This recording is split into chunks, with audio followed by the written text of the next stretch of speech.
Hey everybody, Ryan here from Android Calls. I'm here to do a quick review on the OnePlus 12. Now, I've recently reviewed the OnePlus 12R, which I liked. It was a great device, but it had one big failing for me, and that was the fact that it doesn't have wireless charging. And that's a make or break for me. So $400 difference to go from the 12R to the 12. Is it really worth it? Now, I'm going to say yes because I love wireless charging, and they have this wireless AirVoke charging 50, so more than twice the fast as rapid charging through the Pixel. Um, I think that's pretty cool. So like in an hour from zero to full, that can do that. It did on my rapid charger from the Pixel Stand 2, it was like a little over an hour and it was full. So having fast charging is great. But what other advantages are we going to talk about here? Because essentially these are the same device, just slightly different in the processor. Snapdragon Gen 2, Gen 3. They both have 16 gigs of RAM, 512 basically storage. So you're going actually to $500 difference, but slightly bigger screen, slightly better display on it in terms of resolution, but not that you would really notice. Actually, was very surprised on how well this handled out. So in terms of handling, there's not a lot of difference between it.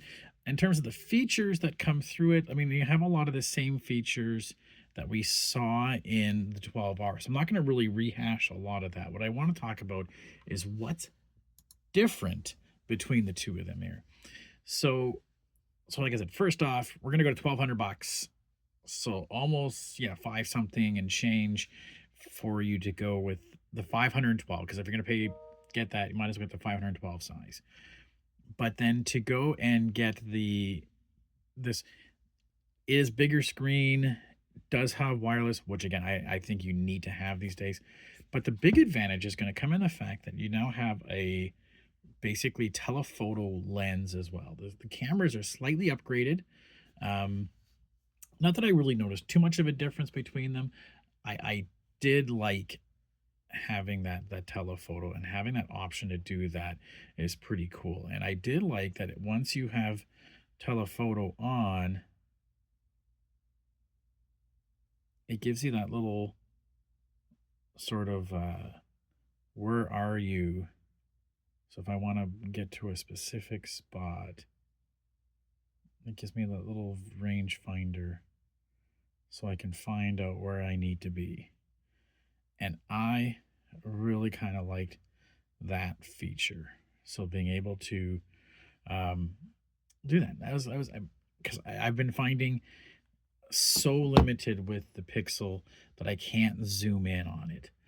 But one thing I didn't realize we could do in the settings on here was if we went down to about device, we can see, hey, I've got 512 storage.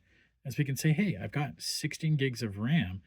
I can turn on this expansion feature to add an extra 8 or 12 gigs of RAM out of storage. And if I have 512 gigs of storage, 12 is not going to be much difference.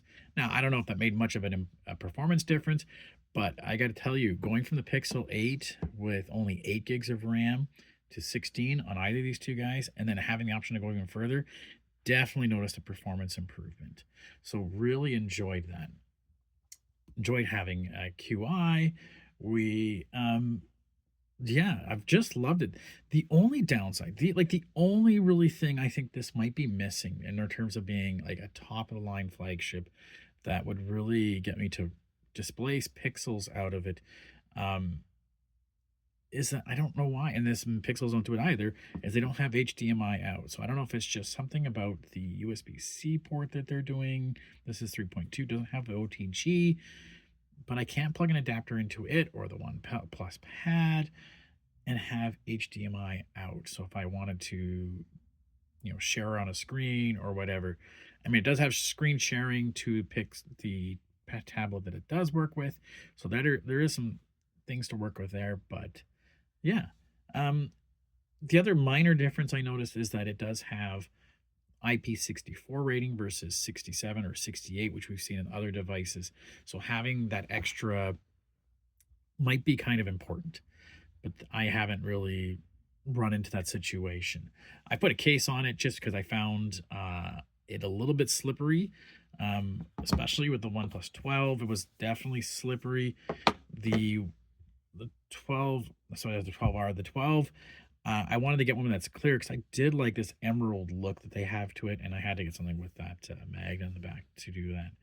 Um, yeah, so I mean, if it was IP68, I'm not noticing a big difference. And then another small thing I noticed is that the file dock. One of the things I really wished, and again, this is I didn't want to get too much into these things, is that I can't adjust that position of where that file dock goes or the smart dock goes. I really wish we could adjust that. That's one of the things. And the other thing is that I can only ever have, one floating window. So if I wanted to bring up another window, what's something that would float?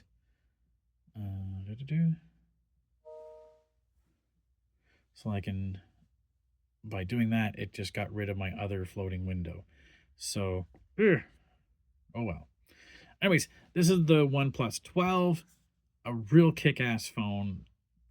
Yeah, it's gonna be $1,200, but you're gonna get 512 of storage, 16 gigs of RAM, wireless charging, pretty awesome stuff.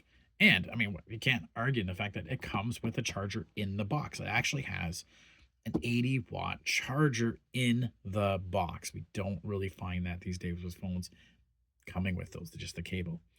Okay, so I have a write-up and review, but again, if you want to see a lot of the features, you can check out the review on the 12R there as well, and I'll have that all on the website for you. Any questions? Shoot me a message. Thanks.